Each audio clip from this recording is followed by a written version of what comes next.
अस्सलाम वालेकुम। Welcome to conflict card. दोस्तों, बातें हम करने जा रहे हैं पाकिस्तान के फील्ड मार्शल सईद आसिम मुनीर की यूएस प्रेसिडेंट ट्रंप के साथ मुलाकात को लेकर।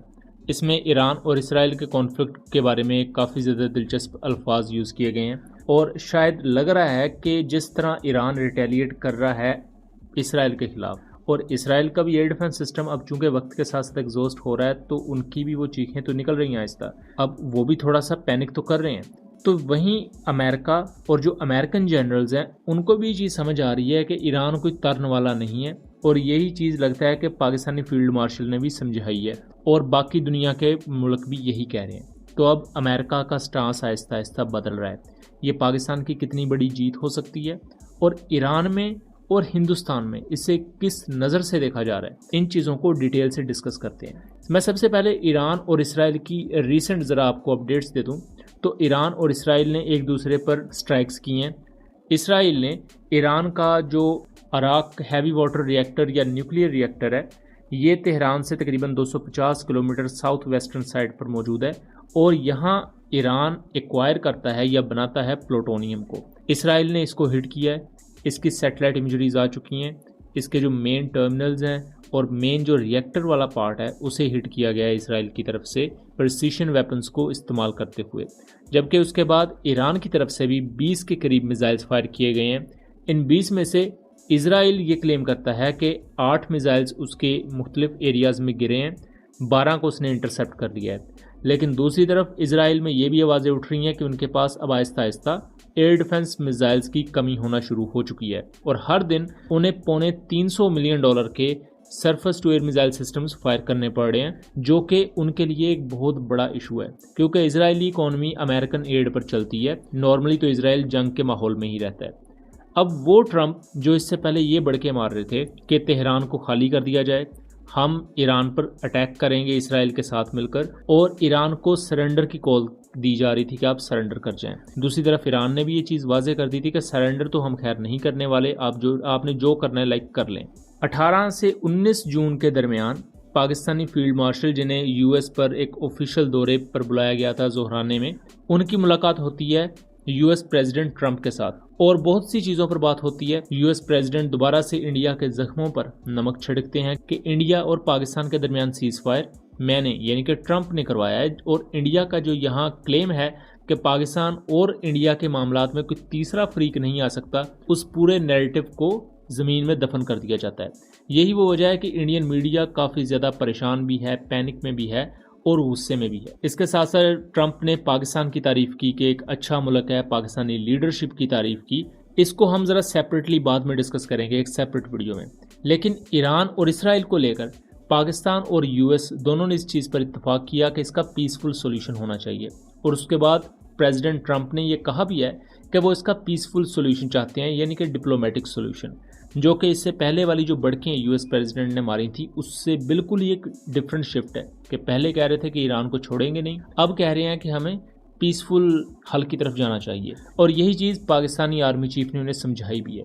इस चीज़ को लेकर ईरान में बहुत ज़्यादा तारीफ़ की जा रही है पाकिस्तानी आर्मी चीफ की। आपको मैं अगर ये एक ट्वीट दिखाऊं तो ये ईरानियन एंकर सारा इमामी का है, जिनका रिसेंटली वीडियो काफ़ी वायरल हुई थी कि जब वो एक ब्रॉडकास्ट कर रही थी तो वहाँ ईरानियन स्टेट टीवी की बिल्डिंग पर इजरायली बॉम्ब आके गिरता है, बट उसके फ़ौरन बाद वो दोबारा से ट्रांसमिशन को बहाल करती हैं और पूरी दुनिया में उनकी दलेरी और बहादुरी को अप्रिशिएट किया जाता है। उन्होंने ऑफिशियली ये ट्वीट किया है और ईरान का नुक्ता नज़र दुनिया के सामने रखने पर पाकिस्तानी आर्मी चीफ की तारीफ़ की है और उनका शुक्रिया अदा किया है। ईरान में तो हाईली रिगार्ड किया जा रहा है। इसके साथ साथ इंडिया इस बात पर परेशान इस वजह से है क्योंकि इंडिया चाहता था हिंदुस्तान ईरान और इसराइल के मामले में डीएस्केलेशन करवाए और दुनिया में उसे एक बड़ा मुकाम मिले, लेकिन वो मुकाम अब पाकिस्तान को मिल रहा है। पाकिस्तान ईरान का पॉइंट ऑफ व्यू दुनिया की बड़ी ताकतों के सामने रख रहा है ताकि उन्हें पता लगे कि ईरान के क्या कंसर्न्स हैं और ईरान बेसिकली उसकी डिमांड्स क्या हैं और इस मामले को किस तरह डीएस्केलेशन की तरफ लेकर जाया जा सकता है। और अमन की इस कोशिशों में अगर पाकिस्तान को कामयाबी मिलती है और डीएस्केलेशन हो जाती है तो आने वाले वक्त में पाकिस्तान का इंटरनेशनल कम्युनिटी में कद और ज़्यादा बढ़ जाएगा। रिसेंट इंडिया के खिलाफ जो विक्ट्री मिली और उसके बाद पाकिस्तान की जितनी अच्छी डिप्लोमेटिक कैंपेन थी उसने तो पूरी दुनिया को हैरान किया ही, लेकिन उसके बाद इसराइली हमले के बाद पाकिस्तान जिस तरह ईरान के हक में खड़ा हुआ और उसके बाद ईरानियन पार्लियामेंट में भी तशक्कुर पाकिस्तान के नारे लगे, वो चीज़ पूरी दुनिया के लिए एक out of the box aspect था। मजलिस सेनाई पाकिस्तान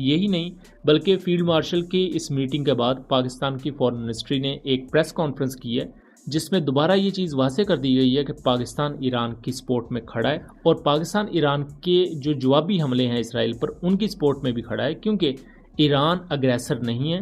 ईरान पर पहले हमला किया गया है और इंटरनेशनल रूल्स के खिलाफ जाते हुए ईरान की न्यूक्लियर साइट्स को और ईरान के दूसरे हसास मुकामात को टारगेट किया गया है इसराइल की तरफ से। Pakistan strongly condemns unjustified and illegitimate aggression by Israel against the Islamic Republic of Iran. The Israeli military strikes violate the sovereignty and territorial integrity of the Islamic Republic of Iran and clearly contravene the UN Charter and fundamental principles of international law. Iran has the right to self-defense under Article 51 of the UN Charter.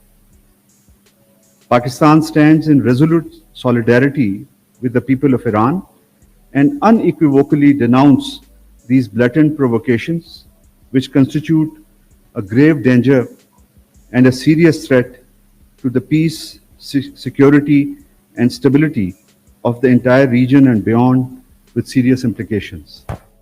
दूसरी तरफ पाकिस्तान ने ये चीज़ भी दुनिया पर वाज़ेह की है कि इस जंग को अगर बढ़ावा दिया जाएगा या अमेरिका या कोई भी दूसरा तीसरा मुल्क इसमें कूदने की कोशिश करेगा तो ये एक रीजनल वॉर या वर्ल्ड वॉर 3 भी बन सकती है। और यही काम पाकिस्तान का है कि पाकिस्तान बड़े मुल्कों को समझाए कि इससे पहले कि आपकी हालात देखते हुए अकल ठिकाने आए, पहले ही आपकी बेहतर फैसला करें। लेकिन आने वाले वक्त में देखना दिलचस्प होगा कि क्या ट्रंप एक रैशनल और सही फैसला लेंगे डी एस्केलेशन का, या वो वही इसराइल की इस अना की जंग का हिस्सा बनेंगे। सो दोस्तों, ये था एक एनालिसिस। उम्मीद करता हूँ चीज़ें क्लियर रही होंगी। वीडियो पसंद आई हो तो इसे ज़्यादा से ज़्यादा शेयर कीजिएगा ताकि इस तरह की मज़ीद इन्फॉर्मेटिव वीडियोस हम आपके लिए लेकर आ सकें। मिलेंगे अगली वीडियो में, तब तक के लिए अल्लाह हाफिज़।